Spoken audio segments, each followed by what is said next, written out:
Hey you guys, so today I have a different kind of video to share about digital nomading because I just did a 6-day Mexican Riviera cruise with my family and I got some stories to tell y'all. Ooh, I'm excited. You should be, because if you have your heart set on taking a Carnival cruise for the first time or as a returning cruiser, then you're in the right place because in today's video, we're going to take a deep dive into the Carnival Panorama and how I got down with a huge win as a vegan digital nomad. So if you think that you have to choose between work, clean eating, and vacationing, think again, because I got to have my cake and eat it too. By the way, I'm Cali Girl. I'm a high raw vegan, a digital nomad, and an avid solo traveler. So if you're new to my channel, welcome, welcome, welcome. And I hope you enjoy the positivity that I have to share today. And don't forget to hit the subscribe if you like my vibe.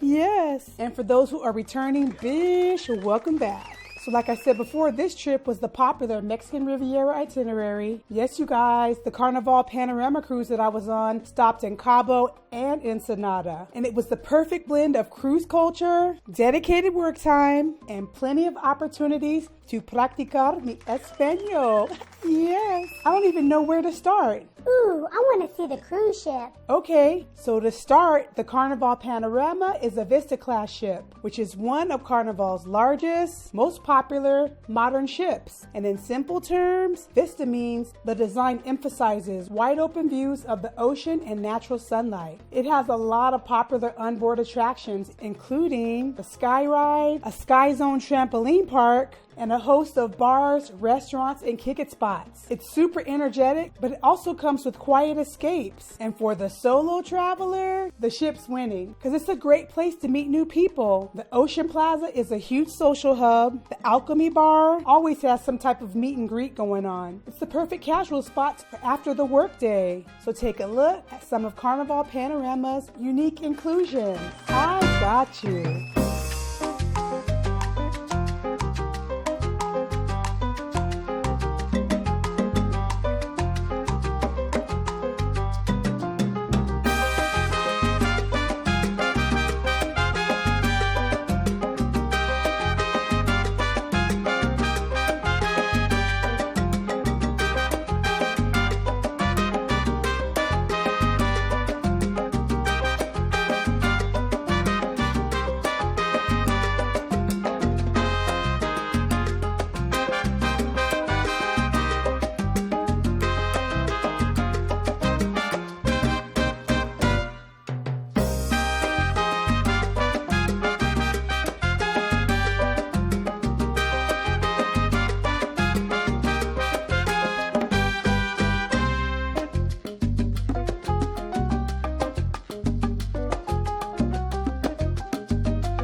was cool, right? Let's talk about the Digital Nomad's workspace and lifeline. So I was advised to upgrade to a balcony stateroom from that ocean view window one. And boy, am I glad I did, because this balcony stateroom was the perfect work from home setup at sea. The desk space, coupled with the balcony access for fresh air breaks, cultivated a winning remote working station. The desk seat was not terrible. I just wish it had a seat with the backing for better ergonomic posture while working. You know I'm about my ergonomics, y'all. But I bounced between the work desk, the bed, and the balcony. And I saw a couple places around the ship that qualified as a legitimate working space, but on a quest to have work-life balance, I kept the laptop confined to my cabin. So I worked super early in the mornings, and charging was simple. There was plenty charging stations, and it has the standard 110 AC outlets and several USB charging ports. And I brought an extra USB-USB-C adapter so I can have some extra outlets to charge my computer, my cameras, my microphones, mobile phone, headphones, smartwatch, and tablet.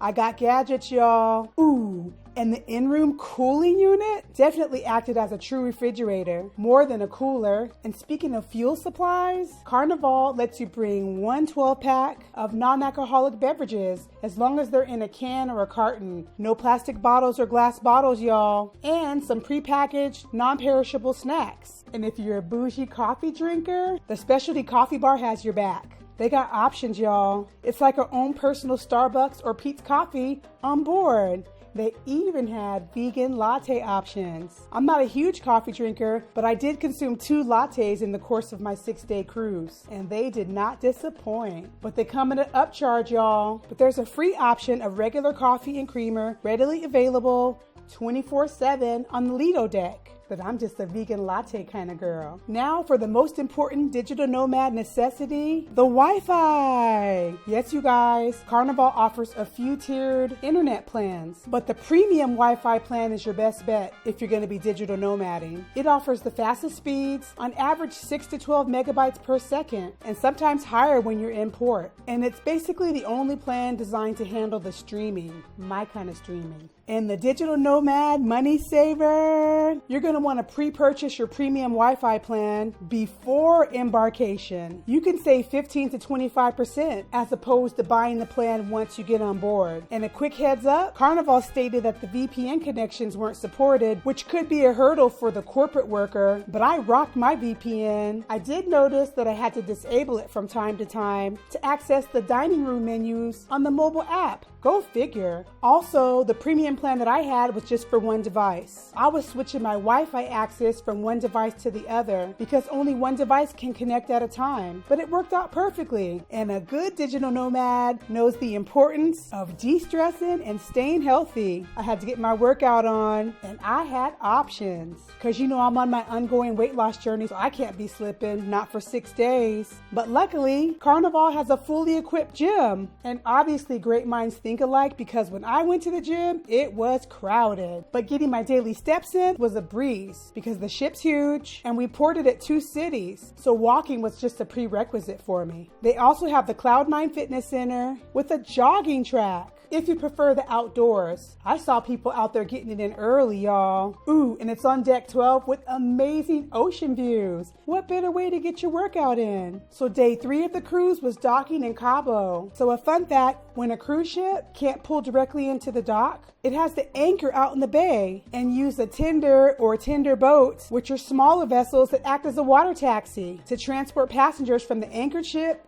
to the dock. And I have some mixed feelings about these tenders. Why is that? Well, I'm not a fan of the motion. And of course, I wasn't wearing my motion bracelets because I was getting off the ship. But if there was anywhere that I needed them, was on that water taxi. But it was short and sweet, so I recovered quickly. So for the first day in Cabo, we signed up for the 4-hour beachside bliss. And this was a great way to spend the day in Cabo. This included a 40-minute tour bus ride to a private beach, a 2-hour bar, open bar, and a private restaurant where we can order off their menu. And there weren't really any vegan options for me, but I was smart because I smuggled a vegan burrito from the Iguana Cantina. A good vegan is always prepared. But the beach was stunning, and it was warm, it was clear, and it was relaxing. For our second day in Cabo, we kept it simple. I took the water taxi again, y'all, and just spent some time walking the pier, purchasing souvenirs, catching some footage, saying hi to a few people,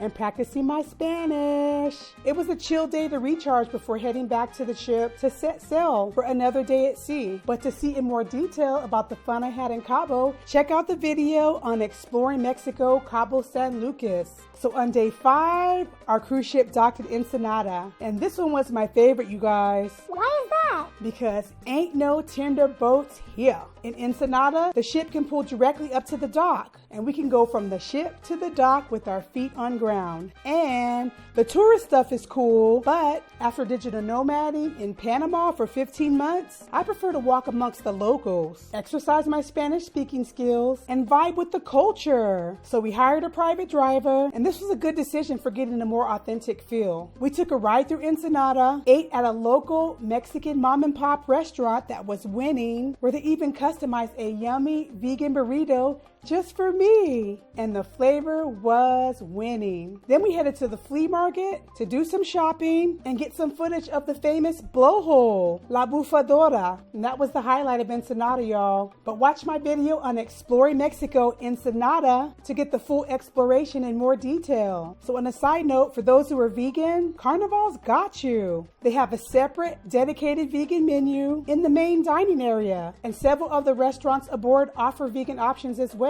Shouts out to you, Carnival. To get the details on the vegan options that I tried, check out my video on Cruising the Carnival Vegan Food Review. I got you. So there it is, you guys. My 6-day adventure in Mexico, cruising on the Carnival Panorama that proves you can be totally successful with the digital nomad life and still have work-life balance. It takes a little planning with the Wi-Fi, but the stateroom was comfortable, the fitness options were winning, and the amazing activities and excursions are ready and waiting for you. Whether you're traveling with the crew or traveling solo, the Carnival Panorama is a true blend of excitement, of a high-energy cruise, and also has quiet, chill corners for those passengers that prefer to lay low. Have you sailed on this cruise ship or some of Carnival's other ships? Drop some comments below. Give us the game. I feel inspired to cruise more now. I hope you found this video helpful and that my experience inspires you to take your first cruise or another one on the Carnival Panorama. Ooh,